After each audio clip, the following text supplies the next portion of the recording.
Bismillahirrahmanirrahim.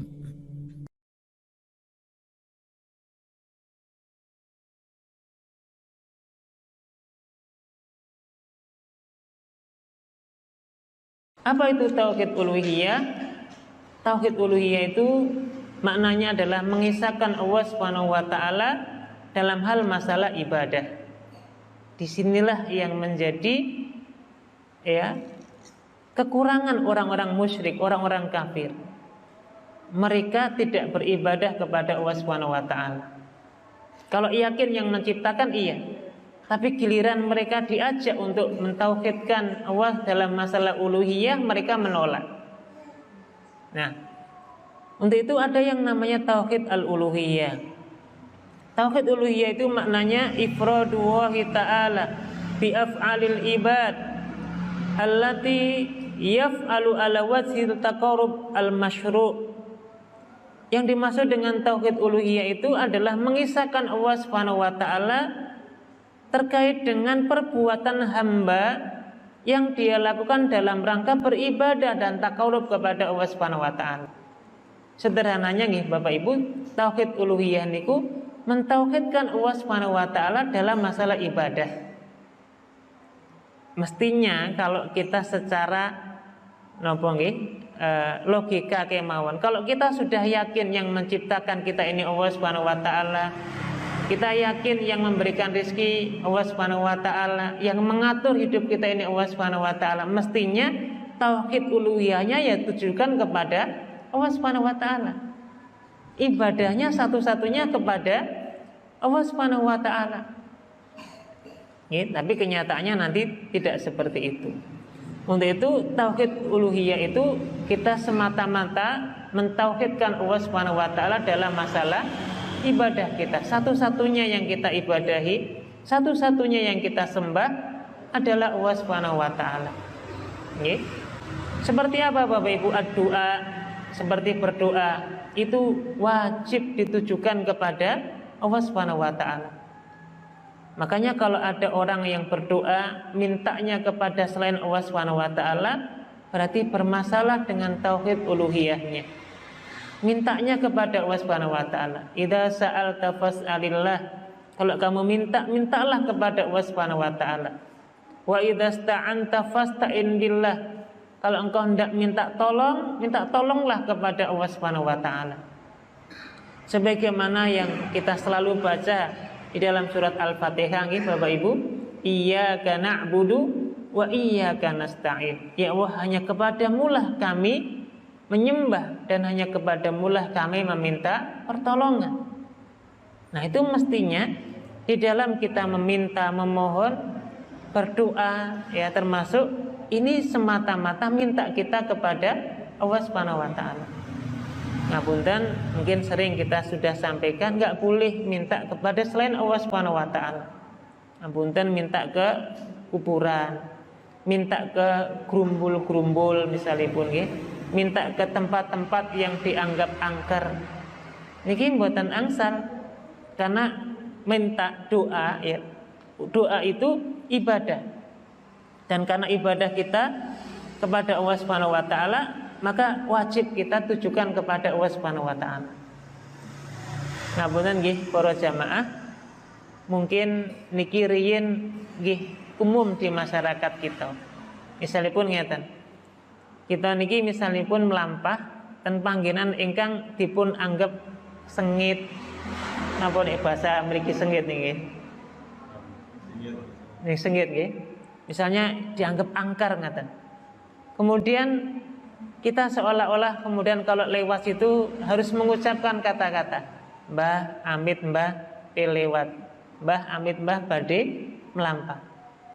Niki kinten-kinten leres ta mboten? Kan biasanya ngoten kan nggih. Misale wonten bengi-bengi melampah ten radosan ingkang radi peteng, terus niki terkenal mungkin tempat ingkang radi angker ngoten kan. Terus ngoten biasanipun, Mbah amit, Mbah numpang lewat. Niki leres ta mboten? Mboten. Niki termasuk ya, kalau kita yakini bahwa ini ada penunggunya, kalau kita nggak izin nanti akan memberi madorot untuk kita, mungkin kita tersesat, mungkin kita dapat madorot kalau masuk ke tempat tersebut, berarti seolah-olah penunggu inilah yang punya kuasa terhadap itu, dan ini tidak dibolehkan, ya. Maka yang benar bagaimana? Nabi mengajarkan kepada kita kalau masuk di satu tempat yang kemudian itu dianggap mungkin bahaya, ada madorot kalau kita berada di situ, Nabi mengajarkan kepada kita mintanya kepada Allah Subhanahu wa taala. Berdoanya kepada Allah Subhanahu wa taala. Maka Nabi menganjurkan kalau kita datang di satu tempat yang mungkin banyak bahayanya di situ, ya, banyak gangguannya di situ, maka Nabi mengajarkan doa dengan doa Bismillahilladzi la yadurru ma'asmi syai'un fil ardi wala fis sama'. Ya kan? Bismillah, dengan nama Allah Subhanahu wa taala. La yadurru, tidak akan memberikan madharat, ya. Ya, semua yang ada di langit dan yang ada di bumi ini tidak akan bisa memberi madharat kecuali Allah Subhanahu wa taala. Maka Nabi mengajarkan kita ketergantungan kita hanya kepada Allah Subhanahu wa taala. Doanya, mintanya kepada Allah Subhanahu wa taala. Nggih. Jadi doa ini menjadi ibadah besar dalam Islam. Bahkan Nabi mengatakan ad-du'a wal ibadah. Doa itu ibadah. Doa mukhul ibadah. Doa itu, ya, induknya atau otaknya ibadah gitu. Maka enggak boleh ibadah kita tujukan kepada selain Allah Subhanahu wa taala. Demikian pula an-nadar. Nadar, kalau kita bernadar, ini harus nadarnya kepada Allah Subhanahu wa taala. Karena nadar ini juga bagian dari ibadah. Ya. Maka enggak boleh bernadar ditujukan untuk selain Allah Subhanahu wa taala.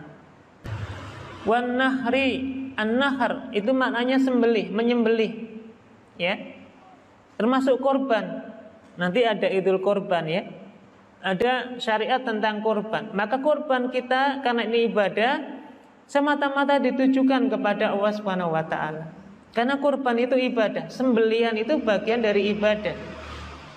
Maka nanti Bapak Ibu ada satu kisah orang gara-gara nyembelih satu ekor lalat. Lalat niku nopo sih faedah dan mungkin secara harta ngoten, materi ngoten nggih mboten wonten hargane napa-napa. Tapi gara-gara dia salah niat, hanya sekedar untuk menyembelih lalat, ini yang menyebabkan dia masuk neraka. Ngapunten nggih mboten kok sekedar lalatipun, tapi niatnya berkorban itu bukan karena Allah Subhanahu wa taala, meskipun korbannya lalat nih, disembelih lalat ini karena dia ingin memenuhi syarat dari sesuatu, mungkin jin atau mungkin yang lain, yang kemudian dia menyekutukan Allah Subhanahu wa taala dalam masalah sembelihan. Ini yang menyebabkan kemudian dia mendapatkan dosa yang sangat besar. Ya, terus masalah sembelihan ini masalah ibadah.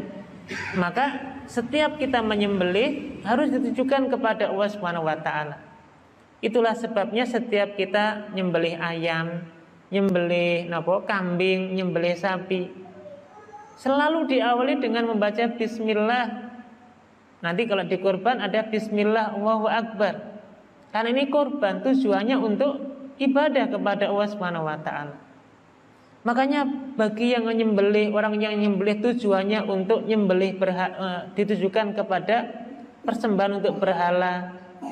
Nyembelih terus kemudian diberikan seolah-olah untuk persembahan ke laut. Napa namanya sak menika wonten sedekah laut nggih namine. Tesih wonten to mboten niki sedekah laut niki. Nyembelih kambing, nyembelih hewan terus mangke kepalanya dilarung istilahnya, ditaruh di laut tadi. Maka seolah-olah kalau enggak seperti itu nanti enggak mendatangkan rizki dan seterusnya. Jadi berkorbannya untuk bukan Allah Subhanahu wa taala, berkorban untuk laut dan seterusnya. Maka korban ini ibadah, maka harus diberikan niatnya untuk Allah Subhanahu wa taala. Maka kalau kita bertauhid uluhiyah, maknanya mengisahkan Allah Subhanahu wa taala dalam masalah ibadah, Semuanya ibadah kita ini kita tujukan kepada Allah Subhanahu wa taala.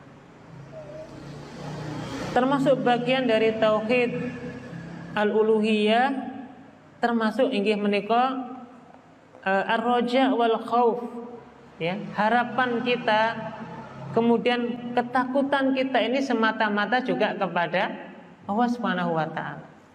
Maka kalau kita dalam kondisi berharaplah kepada Allah Subhanahu wa taala. Jangan berharap kepada makhluk, jangan berharap kepada yang lain. Berharapnya kepada Allah Subhanahu wa taala. Pramila nalika kita niki kok bergantung kali makhluk niku biasanipun kata-kata nggih kathah kecewanipun, kathah ngerusulanipun. Tapi kalau kita bergantungnya, ya, memohonnya kepada Allah Subhanahu wa taala, kita yakin kalau Allah belum memberikan di dunia, nanti berbuah kebaikan untuk kita di akhirat, ya. Wal khauf, demikian pula ketakutan kita itu kepada Allah Subhanahu wa taala. Tidak boleh takut diberikan kepada makhluk. Tentu dalam hal ibadah, ya, takut dalam masalah ibadah. Ya, dalam hal takut yang sifatnya manusiawi, nggih, mboten napa-napa nggih. Misalipun kita takut dengan binatang buas, takut dengan ular, nah, ini kan manusiawi.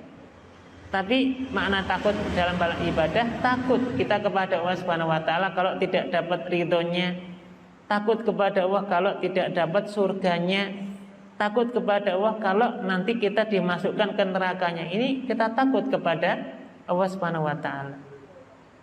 Demikian pula at-tawakkal. Tawakal kita kepada Allah Subhanahu wa taala. Tidak boleh tawakalnya kepada yang lain.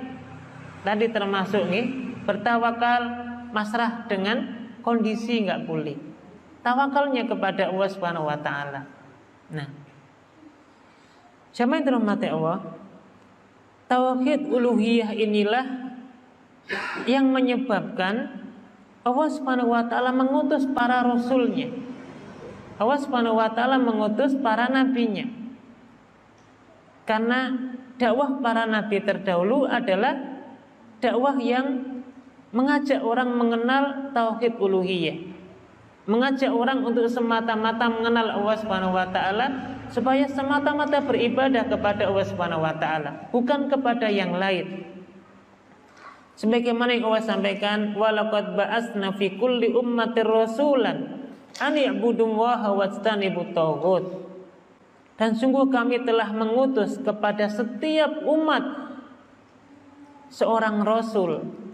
Apa tujuannya? Supaya para rasul ini an i'budullah, supaya mereka semua ini menyembah Allah Subhanahu wa taala, wajtanibut taghut, dan menjauhi sesembahan selain Allah Subhanahu wa taala. Demikian pula dalam ayat yang lain, wa ma arsalna min qablika mir rasulin illa nuhiya ilaihi annahu la ilaha illa ana fa'budun.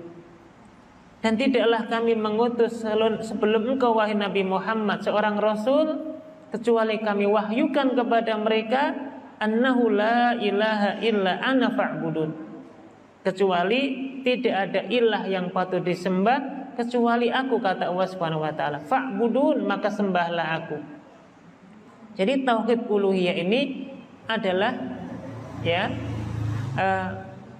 tema dakwahnya para nabi terdahulu.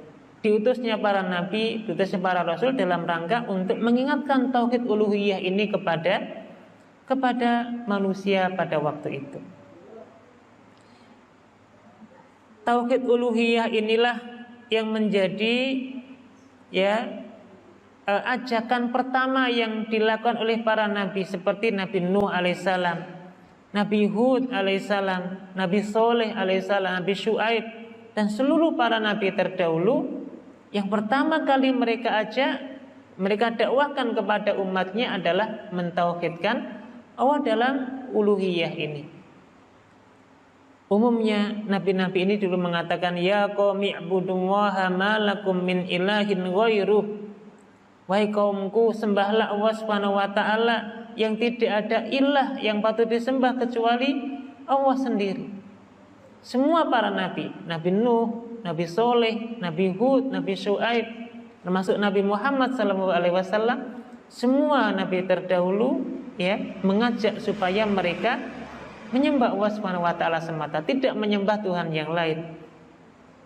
Nabi Ibrahim juga demikian, wa Ibrahim id qala liqaumihi ya u'budullaha wattaqu. Nabi Ibrahim juga demikian ketika berkata kepada kaumnya, u'budullah, sembahlah Allah Subhanahu wa taala semata, bertakwalah kepada Allah semata, jangan menyembah kepada yang lain. Maka jemaah yang dirahmati Allah, dahulu Abu Jahal, Abu Lahab itu mereka bukan orang yang tidak mengenal Allah. Mereka mengenal Allah Subhanahu wa taala. Mereka yakin yang menciptakan alam semesta ini Allah Subhanahu wa taala. Yang mengatur alam semesta ini Allah Subhanahu wa taala. Ya. Tapi tauhid mereka hanya tauhid rububiyah saja. Giliran mereka untuk diajak oleh Nabi untuk beribadah semata-mata kepada Allah Subhanahu wa taala, mereka ingkar. Nabi mengatakan qul la ilaha illallah tuflihu. Ya. Wahai kaum musyrikin, katakanlah la ilaha illallah, tiada Tuhan yang patut diibadai kecuali Allah. Tuflihu, kamu akan selamat, kamu akan terbebas dari semua siksa nanti di akhirat. Ini yang mereka enggak mau. Ya, ini yang mereka tolak.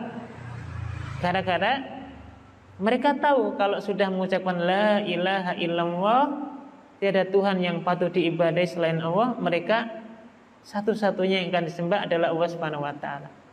Padahal mereka dulu punya patung-patung, punya berhala-berhala yang mereka sembah. Mereka enggak ingin meninggalkan itu semuanya.